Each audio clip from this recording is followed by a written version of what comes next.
It is Thursday night, and you're watching Midnight Movie Talk with yours truly, Erick Weber, ready to rock and roll with a number of films to discuss. We had three big, wide films this weekend. Movies are back. You know that. You watch the show. You know that I've been saying that for months now, and we have further proof tonight with The Northman, massive talent, and the bad guys all debuting here on this Thursday preview night. It's really become, a tradition now for these films to debut on a Thursday and then roll this number that they get tonight into Friday's gross, and then you get a bigger number for Friday. So it works for everybody. People get to see it early, and you obviously make money for the weekend. I just got out of Bad Guys. Bad Guys is very forgettable. I really wanted to like the film. It's another heist film. How many of these do we have to be subjected to in the past 6 months? I know this is animated, but when you talk about heist films, you go back to Red Notice, you go to Uncharted, now you have Bad Guys. I could go on and on. These are just the last three that came into my head in the past several months. And these are just getting so tired. This is a film that is not funny. It is not original. It is flat. It is a blah movie. I wanted to like it. I thought it would work on different levels. You would hope that would be the case. Sam Rockwell is one of the voices. You're like, okay, this is a smart actor. Maybe we can get something from this.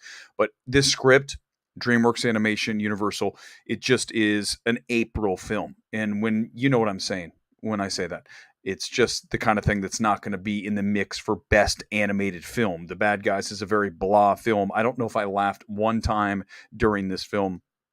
Not any of the jokes are original. Fart jokes. I mean, at this point, how many movies? That's the fallback now. Hey, it's a fart joke. That's hilarious. Not really, unless you're like 8 years old. There was an 8-year-old kid sitting behind us that laughed at some of it. I sat stone faced the entire time. I would give it a 6 out of 10, and that's being generous. That's for the young kids only. And it gets really down to this. April movies generally blow. Okay. This time of year, studios are not giving you their gold. We've discussed this so many times. We're talking about it again now. I can't drive this point home strong enough. Theaters need product. The studios are like, fine, we obviously will give you movies, then hopefully we'll have people come to watch them. That is the hope the studios have, but they're not going to give them their best stuff. You're playing a game of poker, or you're throwing out the worst cards. Okay, you don't have a great hand, so here you go. Let's just throw this out, throw a bone to theaters, and let's hope something hits. Now, there have been hits in the past that have come early in the year. Black Panther, Get Out, Hunger Games. There are films that have become very successful early in the year, but a lot of Marvel product, obviously, it doesn't matter when that comes out, it's going to be successful. But in general, you are safe to assume that a movie that comes out in April is not going to be the kind of thing that you're going to be discussing at the end of the year. And we talk so much about award season and, it doesn't matter if this film's nominated or that. But the reality is this. Award season, if it does its job right, should be able to manage nominations for films that deserve to be there. And guess when all those films come out? The end of the year. They don't come out in April. There's a few exceptions.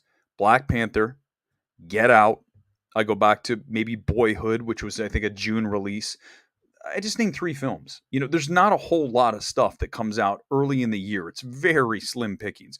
So when people start talking about Everything Everywhere All at Once being an Oscar film, you're like, are you aware what month we're in? We just finished with the Oscars. People forget these films. Okay. So yes, do I think it'll be somewhere in the mix when I'm talking low in the mix, but we're in April. So just remember that most April movies blow. That's the number one takeaway here for tonight. But as I say that, I just talked about Everything Everywhere. What a success for A24. This film just hit the 20 million mark domestic. This is a platform release. Let me explain what that is if you do not know. A platform release is old school. It is a film that's released in New York and LA. Right off the bat, you have the top two markets in play with, let's say, 4 screens. I think for this case, it was maybe 6. Somewhere between 4 and 8. Let's keep it there. Could be 2, like in the old days. And you start in New York and LA, and then you start adding large-ish cities beyond New York and LA, Chicago, San Francisco, Philadelphia, and then eventually you blanket the entire country. Everything Everywhere was very successful in a platform release. Started on the coast and then worked across and now hits 20 million. You know I'm not a huge fan of the film. I think it's extremely overrated. That said, I am here to celebrate the fact that this film has hit the 20 million mark. This is a big deal because it signals to me that people will go out and see these films that during the pandemic were largely relegated to home viewing. There was no theatrical component for a lot of these smaller indie films, and people said, "Well, it's all streaming now. Nobody's going to do go to theaters to see films like this." They did see this, and primarily it's a younger demographic. Just reading a really interesting article, Deadline, I think, did a pretty good job on this. Let me pull up the tab here for that, and I can show you what I'm talking about. Deadline did a really good article about it crossing the 20 million mark, and I think one of the things I want to talk about is at the very bottom here, the Sinopolis VP of film, Joe Garrell. This is the quote, and I think it's a good one. The movie is doing fantastic business for audiences who are looking for something different to see, which Everything Everywhere All at Once is. It's an art house film that has crossed boundaries and it's gone commercial. It's a win for independent cinema. That's very important and shows there is an audience out there to see different films. I hope we see more product like this going theatrical, giving more incentive for the audiences to come back in full force. That is where I celebrate Everything Everywhere All at Once hitting 20 million. I may not be the biggest fan of the film, but you, as a film fan like me, have to be happy that this film hit 20 million because that is good news going forward as we get more product in some of these studios and really distributors. When you talk about an A24, it's a sort of a studio, but they don't have a studio. They're not the old school Warner Brothers and Sony and Paramount and Disney and Lots and all that. They're a distributor. That these people will say, hey, let's take a theatrical chance on this film. Maybe we're going to go streaming on it and let's see what happens. A24 is extremely committed to theatrical, and that is one thing that I love about them. During the pandemic, remember, they said, we're not going to put anything out. We're going to hold our stuff until we can put it on a movie screen, not at home. And a lot of people, just give us the movies at home. We want our stuff now. Now, I want my movies now at home. I don't want to have to go out to a movie theater ever again. Well, now you do. And this is what happens when you make people go to see a movie. When you give them one option, if you want to see Everything Everywhere All at Once, you must go to a theater to see it, like they did with X. They gave it like a 40, I don't think it was a 40-day window. For X, it was shorter. But for Everything Everywhere, they're just going to let it ride. They're going to keep it in theaters. Why would you put it on streaming right now? Keep driving people to their business, which is theatrical. That's what A24 is all about. So tonight we are absolutely celebrating the fact that this film hit 20 million because it is good for the marketplace and it's good for films and for movies, which we all are here to celebrate at the end of the day. Whether you love it or not, it's a success, and that's good news for us. Let's also talk about some other films that debuted tonight. The Northman debuted. This is a film I really want to get your comments on. I hope some of you had a chance to see it. My feelings on this film, if you missed them when I saw it a week and a half ago, it is Robert Eggers making the trailer that you have seen. It is literally, this is a film that is the trailer with weird Robert Eggers stuff inserted in between the scenes that aren't in the trailer. I think what's interesting is when you look at the bad guys, which I just saw, when you watch The Northman, Universal, which by the way owns Focus. So Universal ultimately has the say over trailers on Focus. Bad Guys and Northman are both Universal properties. When you watch these trailers, they give the entire movie away. Universal has an issue when they come out with a trailer, they give you virtually the entire movie. Ambulance was almost all of it. It's a strange movie. Here's what's funny is the one time that Universal should have given them the movie, given the whole movie in the trailer, which is Ambulance, they didn't. Ambulance is batshit weird. And if you watch the trailer, there's not a lot of that in it. Okay. And that's one time when they should have made their trailer more indicative of what the actual movie is. But in general, I feel like Universal gives these films away. The Bad Guys was very much a film that is the trailer. Northman is virtually. I watched the trailer again after I saw Northman. I go, this is literally time synced almost. Literally, let's just pull a frame all the way through the 2 hours and 20 minutes until we get to the final scene. And I want to get your reaction to this film because I told you it's Robert Eggers getting a massive budget of 70 million or more with COVID restrictions and all the things that were implemented on the set that he had to enact that made the budget soar. But it's Robert Eggers making a revenge Viking film, just like you see in the trailer. The problem with this film is there's very little emotion because Robert Eggers doesn't deal well with emotion. The Witch, obviously the Lighthouse, these are opaque emotional experiences. And because of that, it suffers. Okay. It's not Gladiator. We can say Ridley Scott this and Ridley Scott that, but he knows how to deliver emotion. And I think Robert Eggers is struggling with that. So I want to get your take on The Northman with your comments. Let's get into it because really we have a lot to celebrate with 3 films, including the weight of massive talent. That's probably my favorite of the 3 movies this weekend. Massive Talent 1, Northman 2, and The Bad Guys only for families. It's just not a animated film that plays on levels that's for anyone above the age of like 8. Let's get into some comments here. And hopefully you saw Massive Talent because I imagine that one is going to be the one that has the best word of mouth. And word of mouth is everything as this thing continues over the weekend.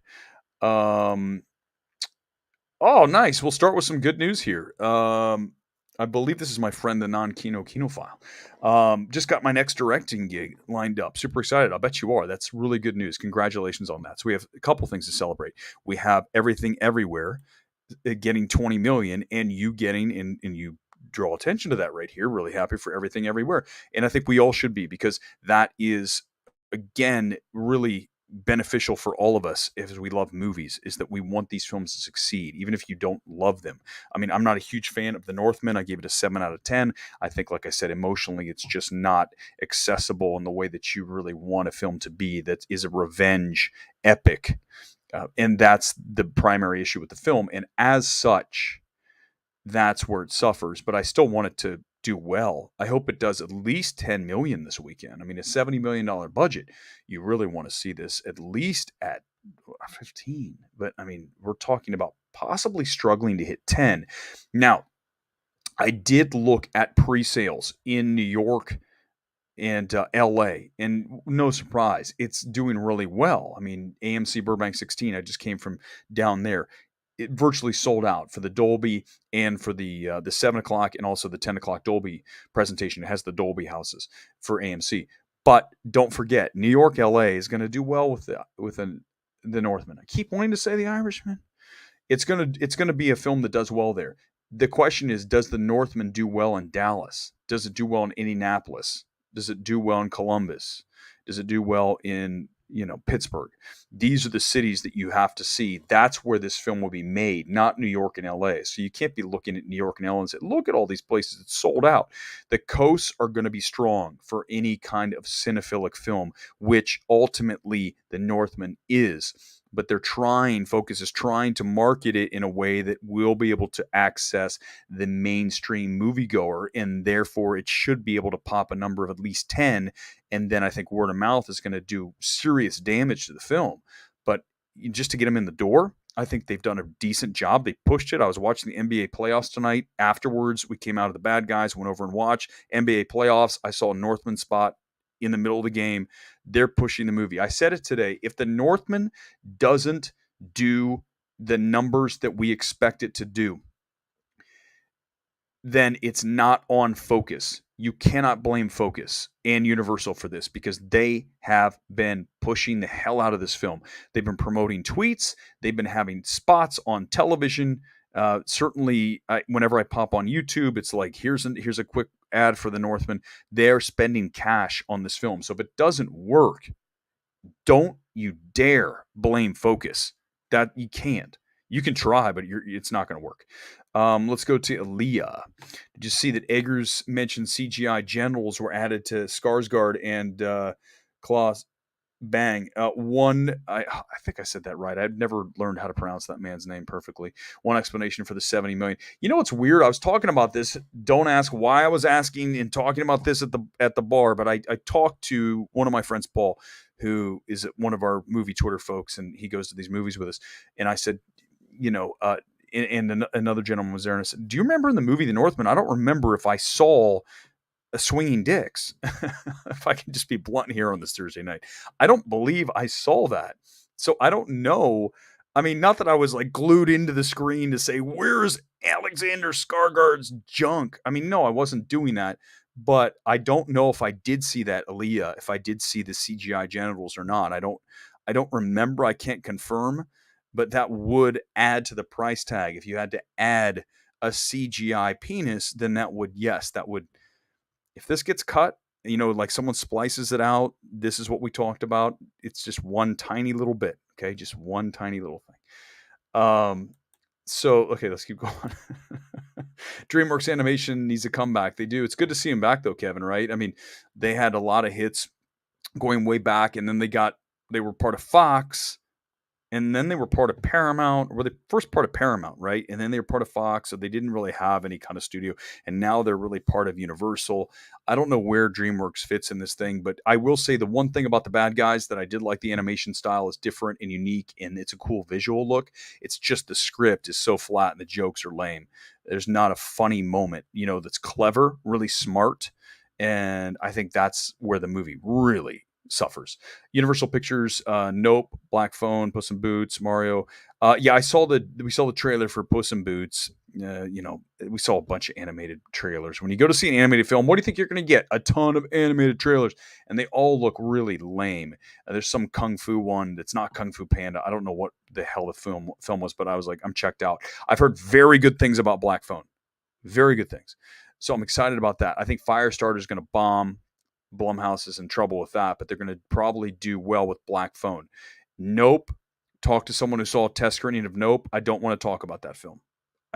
Because I'm a little disappointed in what I heard. I'm not going to discuss it, but I'm just going to say I have really high hopes for Nope, because Jordan Peele, we know what he delivered with Get Out. For me, Us is superior to Get Out, and now I'm really looking forward. Give me Aliens and Jordan Peele. I mean, any alien movie I'm pretty much in for. And then the trailer really works for me in that. And I think Universal did a nice job on that trailer, not giving it away. I'm sure there's so much in that film. I mean, Jordan Peele talk about working on a number of levels. I just wish the Bad Guys would have taken a little bit of Peele and done something with that film other than make it so flat. Wonder if Nolan will tell Universal, do not give my film away in the trailer. I don't know, Leah. Maybe, let's hope he does, because they really they have an issue with doing it. I understand. I think I heard Jeff Blum talk about um, the trailers. Okay. Jason Blum, not Jeff, talked about trailers and how they almost have to give the movies away to get people to come in to see the film, because they'd rather give the movie away and have you come see it than have a crap trailer and you never come. And if you think about business wise, that makes a lot of sense, obviously, right?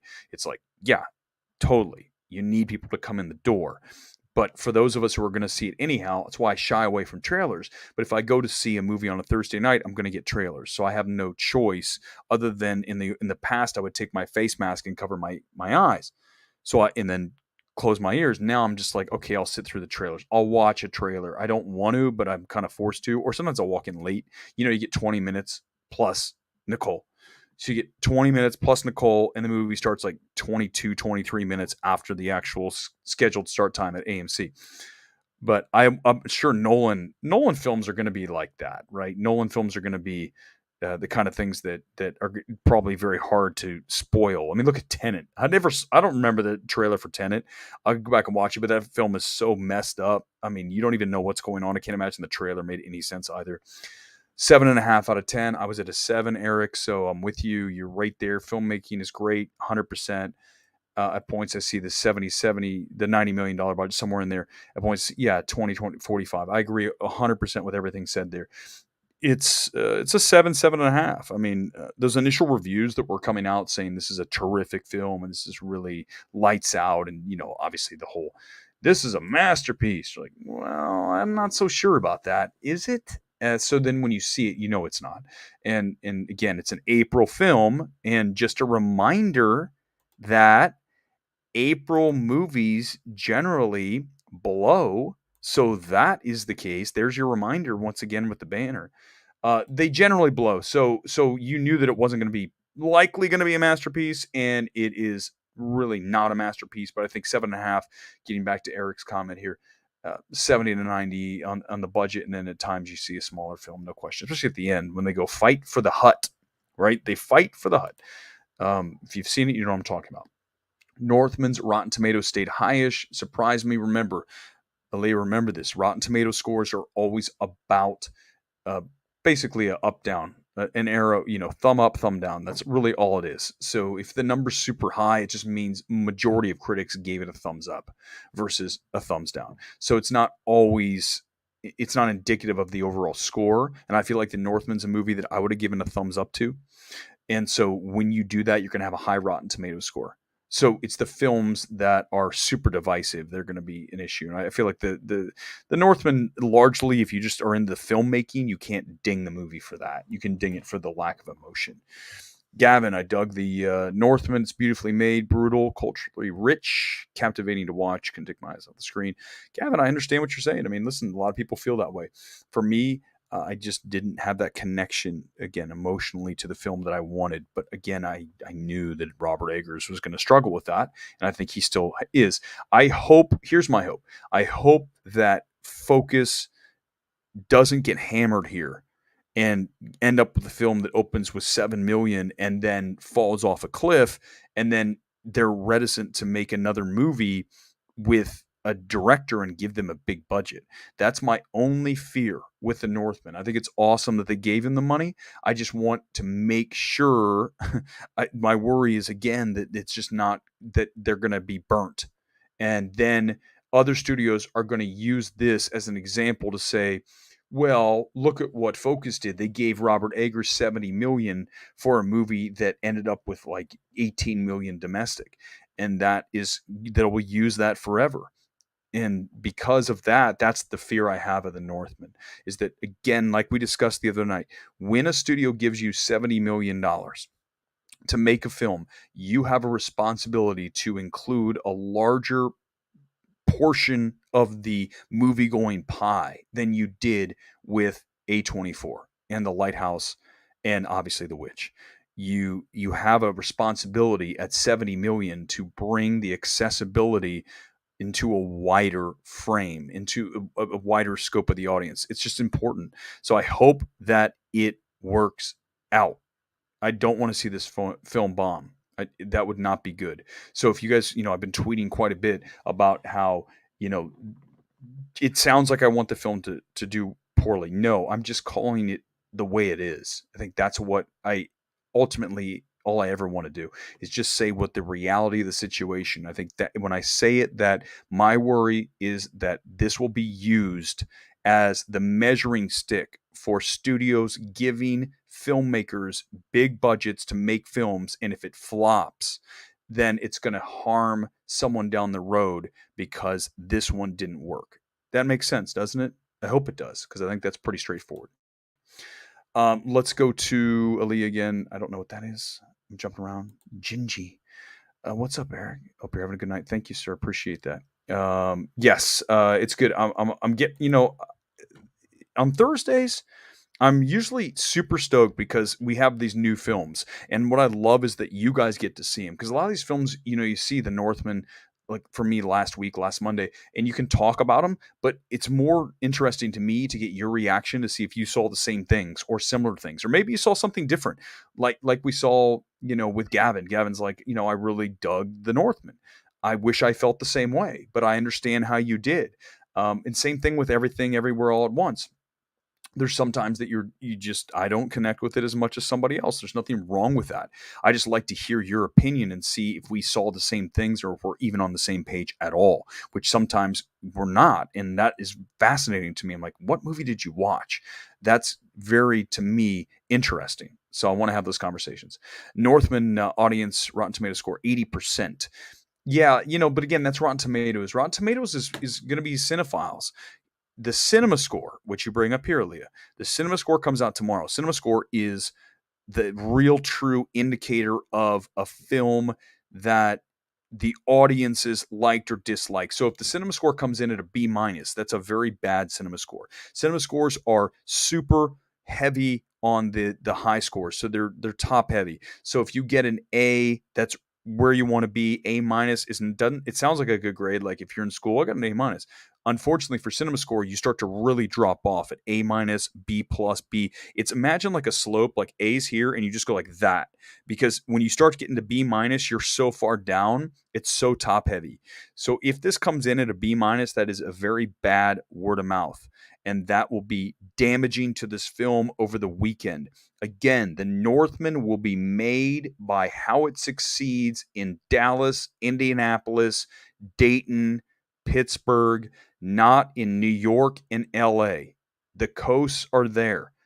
It's all about middle America and some of these cities where just the average person lives. Maybe some of you live in a town that is not LA. Okay. Of course, the Northman's going to be sold out at AMC Burbank 16. It's the number one, traditionally, every single weekend. It is either one or two as the theater complex of the entire country as far as sales.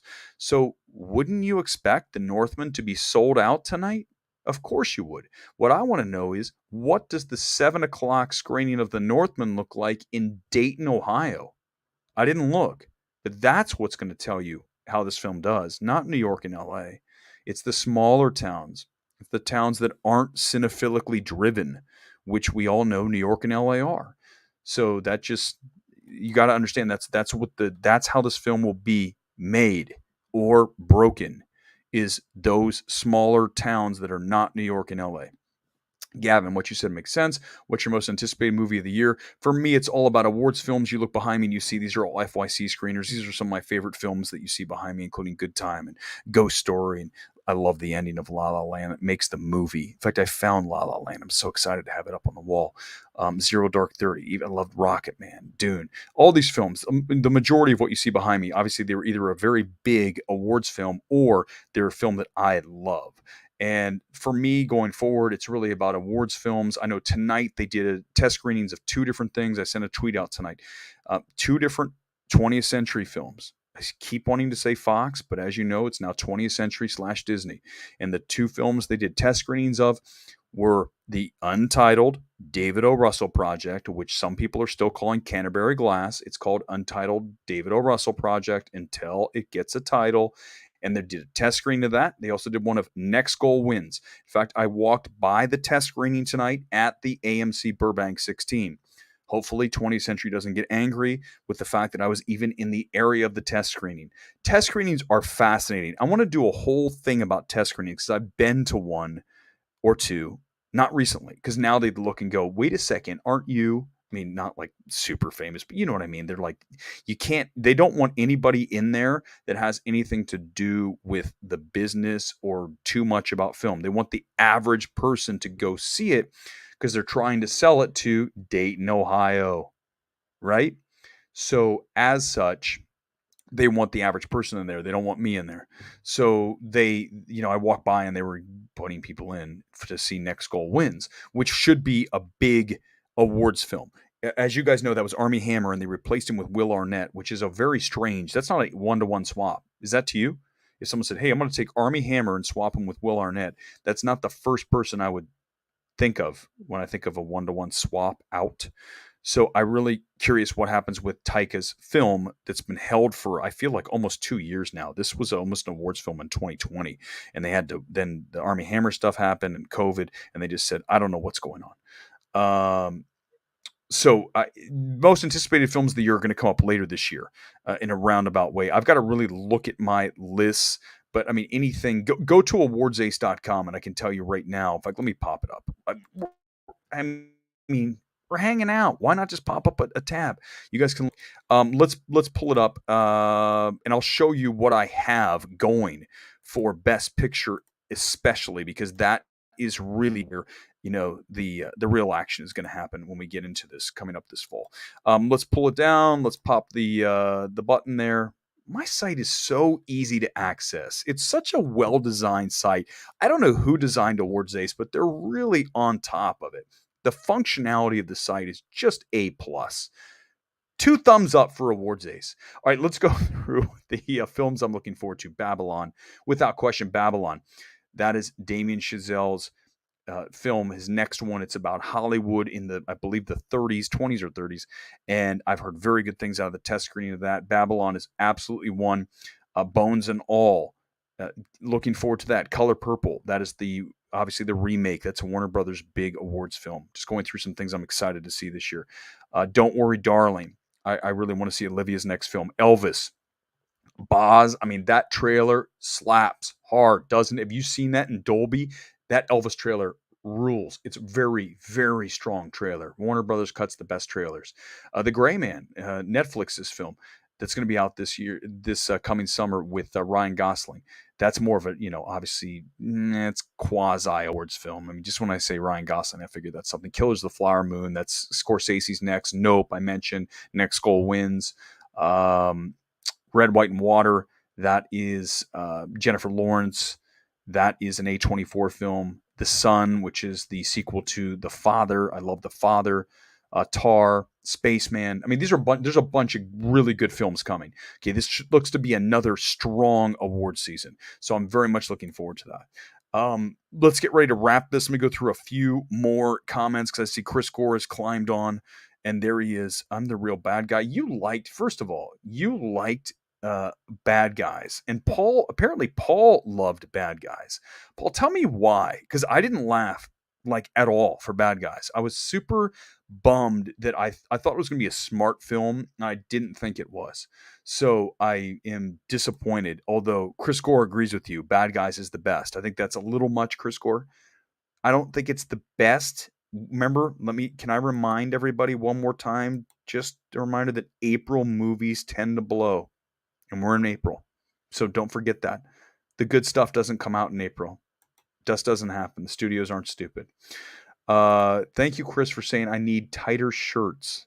These are soccer kits / jerseys. Some are snugger than others. And tonight is Fulham, which is now they're headed back to the Premier League. Very excited to rep Fulham tonight on the stream. Yeah, Chris. So we went to see the Bad Guys tonight, and Chris decides he still thinks we're going to movies in like 1997. He comes in and sits down in the row with the feet. Okay, whenever I go to see a movie at AMC, I want to sit in the row with the rail, so you can put your feet up on the rail. I'm not going to tell you what seat that is, because then you would steal the seat if I want it. I'm never going to tell you. You have to figure that out for yourself. But Gore comes in and sits in the middle. And then it's like the theater's empty. There's virtually 6 of us in the theater to see the Bad Guys on a Thursday night. There's a few families that trickled in. This woman comes up and out of nowhere, I think you're in my seat. There's a million seats. I understand. I got to say, though, in defense, Chris, of the woman who kicked you out of her seat that she had, is that once you don't move, then it's a chain reaction, right? So if she moves to your seat and you weren't sitting in the seat you're supposed to be in, then someone else comes in later, and then you have to move in the middle of the movie. They're like, "Oh, you're in my seat." So it's best just to sit in your seat. So in this case, Chris Gore, I'm putting the blame fully on you for sitting in that poor woman's seat. You didn't need to be there, and you should have just gone to your seat, wherever that was. If it was one you didn't like, that's the one you bought. Sit in it and enjoy the film. So you were wrong tonight. Surprise sales for Northman are pretty decent in my suburban area for tomorrow night. Everett, where are you? Let me know. I'm curious. Where suburban what? I'm curious. Just give me a state at least. But yeah, that's what we talked about. The Northman, if it succeeds this weekend, it'll be done so in the cities that I mentioned: the Dallas, the Dayton, the Pittsburgh, the Indianapolis. It's not going to be done in the New York and LA. Those are done. Okay. Ambulance. What ambulance on the best picture? Are you just saying in general? I don't have ambulance on the awards films. I know that's shocking, even though I did find it very entertaining. Oh, ambulance is not an awards film. Okay, we can talk about everything everywhere being an awards film or not. And that's a conversation that I think is legit, but not ambulance. Okay. Good job, Eric. Way to call out Chris. Chris liked the bad guy, shocked. Chris actually led me down a really dark path with this film. I was kind of on the fence of even if I wanted to see it. And I texted him and said, "Hey, Chris, did you see? I know he went to the premiere of The Bad Guys here in LA. I said, "Hey, did you like it?" He said, "Oh yeah, it's really smart. It works on a bunch of different levels." Like, "Oh great, I'll go see it on Thursday." And he said, "I'll see it again." First of all, if you're gonna see a movie twice, you gotta love the film. I mean, I would never see a movie that I thought was just average twice. What's the point? And I sit through this film. And I'm like, Chris, how many drinks did you have before you watched The Bad Guys? Was the premiere overflowing with liquor before you had a seat? Because this is not a very funny movie. Um, it's not a very, again, it is an April movie, and April movies blow. Come on, guys. How many more times do I have to show the banner? That's the truth. Um, Everett is in Edmonton, Canada. Okay, so Canada, suburban Canada is selling good seats or very well, but I feel like that's more Viking territory. I feel like that's a heavy Viking area. So maybe that's what we have going on there in Edmonton is the Viking crowd is going to see the Northman. I don't know about that, Everett. I feel like maybe that it's skewed. I'm not sure I'm sold. Another someone said another Edmonton. There's a bunch of Edmonton people here? This is very strange to me. It's weird how YouTube works like that, right? I'm in LA, you're in Canada, Gore's at the bar down the street. It's very strange how YouTube operates like that to me. Like that's the cool thing about obviously the internet. Whoa, Eric, profound stuff tonight. But reality is like you sit there and you say, as I talk, people are all over accessing this. It's very strange still to me for someone that grew up in the 80s that can't even comprehend this crap, you know? I had an Atari 800 computer. If anyone got that, then that is a win for me tonight. An Atari 800 computer with a tape drive, eventually a disk drive, and then I had a Commodore 64. So that was really where I started my home computing and my modem. You put the phone on the actual modem. Okay, now we've gone down a strange rabbit hole. I apologize. I'm in southern Arizona, Aaliyah. Okay. And sales for the Northman appear weak. This is where I want to dive into this is because this is where the film, as I've said numerous times tonight, this is where the film succeeds or fails in places like southern Arizona or just outside of the major metropolitan areas. This is a film that has to perform in cities that are not the major film cities. Denver, Salt Lake. Name a city that's not New York, LA, Chicago, San Francisco, Philadelphia, DC, even Miami, Chicago. I think I said Chicago. Throw those out. Boston. Give me cities that are not those cities, and then look at how the Northman does. If this does under 10 million, sub 10 million, it's because it didn't do well in the cities outside of the ones I just mentioned. That is really how this film will succeed or fail, is outside of the coasts. You hear it all the time, but it's the truth with the Northman 100%. That's why Focus went all in on their advertising because they knew they had to get the average moviegoer in Dallas, Texas to go see the Northman. Not New York, not LA, not Chicago, not San Francisco. They had to motivate and to mobilize the people in Dayton, Ohio to go see the Northman. In fact, that's what I'll probably do tomorrow. Look around at places like Dayton, Indianapolis, Pittsburgh, and see how are tickets going for the Northman. We're going to get a number tomorrow morning that'll tell us how it did tonight. I say this, don't rush to say the Northman's success or a failure based on tonight. I would say more so a success because you're going to see a decent number because this will have the Robert Eggers fans going out to see it first. And then will it be able to hold Friday afternoon, Saturday, Sunday? That is where the word of mouth comes in. And I think the word of mouth on the Northman will not be that strong. And as such, this film will not do well over the weekend. It has to do really well. It has to come out of the gate tonight and tomorrow with a big number.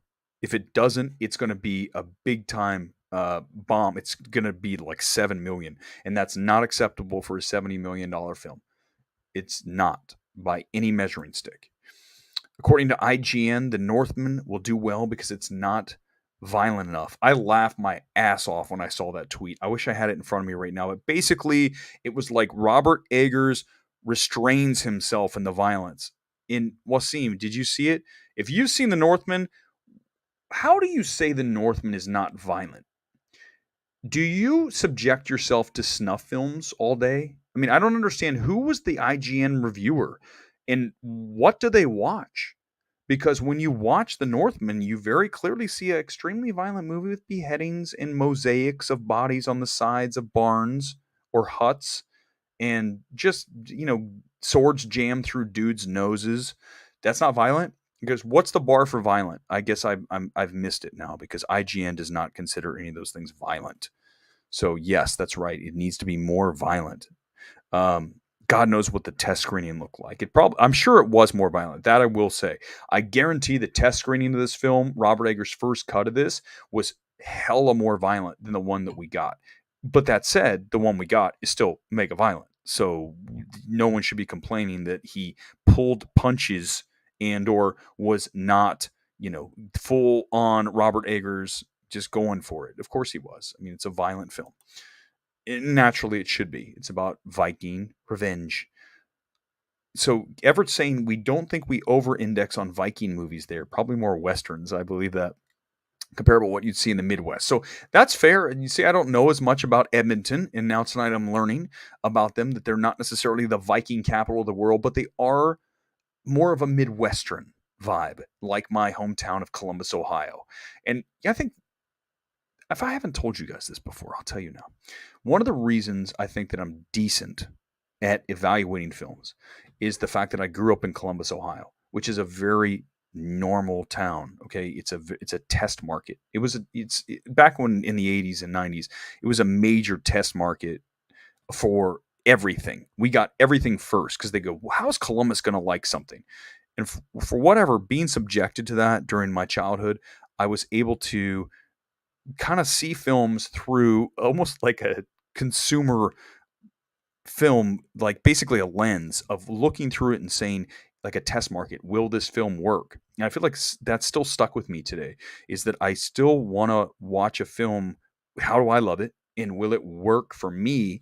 But also almost like a test screening.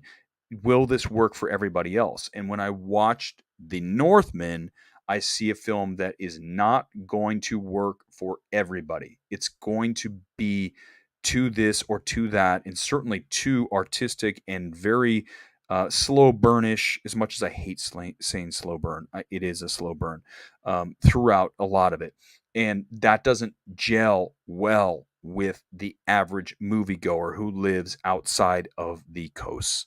That's my fear for this film. So I hope that I hope it does well. I don't want to see it do poorly. Come on, guys. You know that. I mean, why? The Northman quality wise won't disappoint, but the box office, I think the number is, if it is 8 or under, it is a disappointment.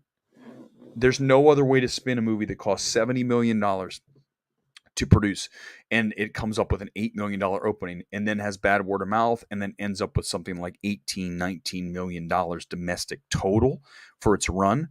A movie that costs $70 million. Okay. In the worldwide, it's not going to be great because we know it's not really a China movie. It's not a Russia movie, as we know now. You can't show movies in Russia. So you're limited. So this is a film that has to do well here. And it has to pop a good number this weekend. If it does 8 million, that's not going to be enough. That'll be a very disappointing number for the Northman. That said, I think that's what we're going to end up with. I really do. I don't want to see it happen, but I think all signs are pointing to a muted opening, as they like to call it. And muted in this case would absolutely be a 9 or under number, no question. Oh, so the IGN reviewer is standard. Yeah, exactly. Yeah, it's Lars. That's got to be the standard for the violence because I didn't even see the last one. I heard it was just horrifically violent. Even Refn. I mean, as much as I love Drive, one of the things I think that film goes too much, like the head stomping scene. I think you're better off in Drive where you stop. You see him smash, you see him stomping the dude's head, and you don't show the final shot of the pumpkin smashing. I feel like that actually detracted from the film and brought it down and brought it. It would have been classier, even though it was mega violent. It would have been classier had he just laid off that final headshot. These are things that matter. So the IGN reviewer definitely enjoys violence, which again, it's fine, but apparently it wasn't enough for that IGN reviewer, so I don't know what to tell you. All right, and that's going to wrap it here for tonight. Chris Gore, thank you. I'm going to read this like it's like a promo when I used to do TV news. Slap that like button and subscribe to Erick's channel and support creators. Thank you so much, Chris Gore. And appreciate it, guys. Thanks for watching tonight. Midnight Movie Talk. We'll be back at it Sunday night box office talk, and let's have good vibes and good things for the Northman, massive talent and bad guys. Let's get cinemas rocking and rolling as we head into summer soon enough. We know Doctor Strange 3 is going to crush it. We need these other films to do well, like we just saw Everything Everywhere All at Once do. We want to see the same thing happen this weekend. Good vibes, positive vibes, and we'll talk again on Sunday night. Thanks again for watching Midnight